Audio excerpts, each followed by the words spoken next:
这张照片拍摄于1957年，内容是毛泽东主席接见共青团代表大会主席团成员。这位正在和毛泽东主席交谈的姑娘叫顾文霞。时间过去了50多年，我们在苏州一条古巷中找到了顾文霞。当年的姑娘，如今已经是80多岁的老人。毛泽东主席接见时的场景，老人至今记忆犹新。毛主席讲：“你们是搞什么工作的？”我说：“我是搞刺绣的。”哦，刺绣啊，刺绣很好啊。顾文霞当年是作为江苏省轻工行业的优秀青年来到北京，接见时，他还给毛泽东主席递上了一张照片。看过照片后，毛泽东主席高兴地再一次同他握手。顾文霞是中国工艺美术大师，苏绣技艺国家级传承人。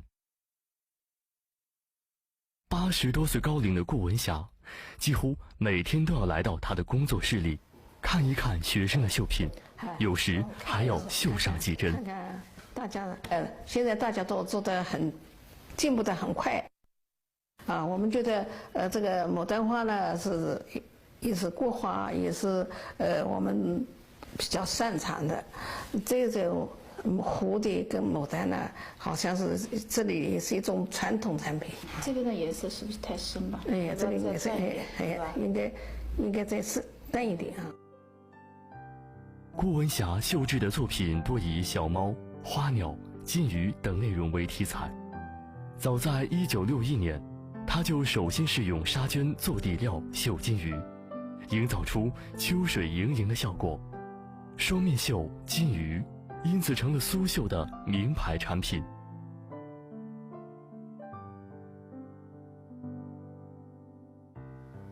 这样一个很细的丝线呢，1/16，尾巴上面的东西呢要1/16来做的。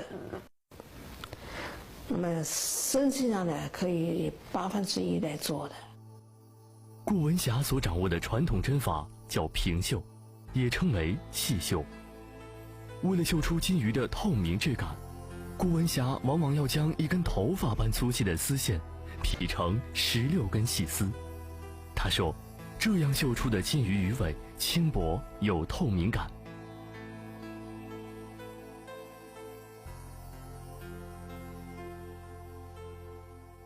发源于苏州的苏绣，至今已有2000多年历史。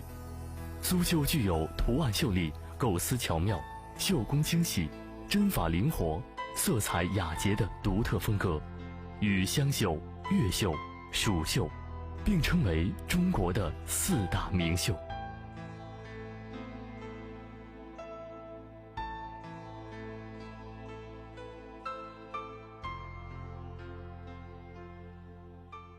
这是双面的，这个是双面的，而且他的眼睛好像是很神奇的啊。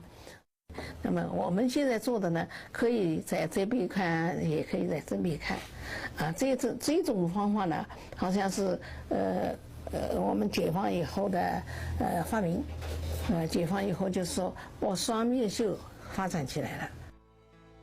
最早，双面绣是指在同一块底料上绣出正反两面完全相同的图案。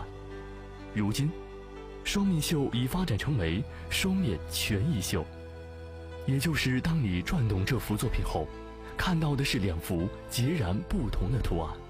这也是苏绣中高超绝伦的技艺。双面绣就是不能乱的，一针都要挨着做的。那么假如说是稍微有一点差异呢，反面就不一样了。据史料记载，自宋代以后，苏州刺绣十分兴盛，出现了户户有蚕房、家家会刺绣的特有风貌。明清2代宫廷所用的绣品，多数都出于苏绣艺人之手。尤其是昆曲的出现，大量的绣娘开始绣制戏装，使得苏绣的技艺在实用领域得到了极大发展。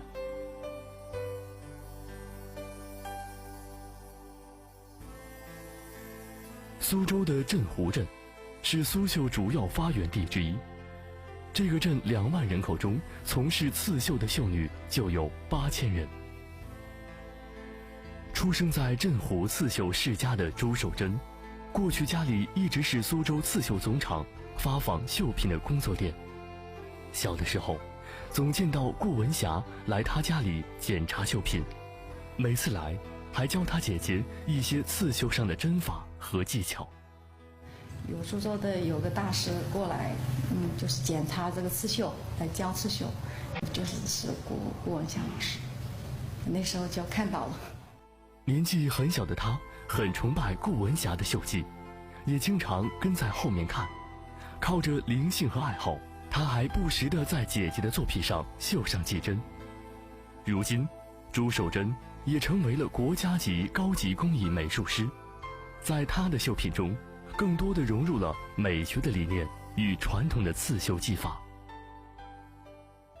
绣出来的这样就既有那个油画的那种笔触韵味，又有一个刺绣的一些，就是里面有好多那个创新的针法在里面。朱守贞说，最让他自豪的是2005年带领30名绣娘绣制出来的20幅法国印象派绘画作品。这批绣品引起了很大轰动，还吸引了11位法国的市长来到他的刺绣艺术馆参观。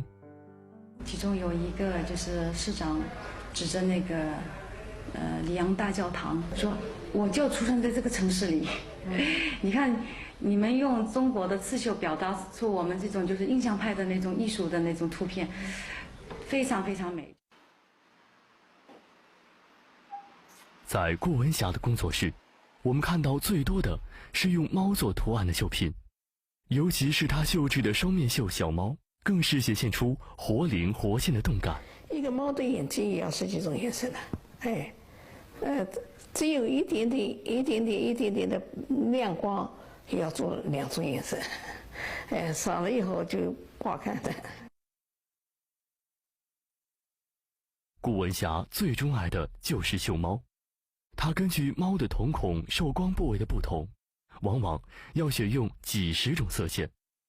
为了掌握猫的各种形态，顾文霞自己养猫，还拜画猫的画家为师，专门学习画猫。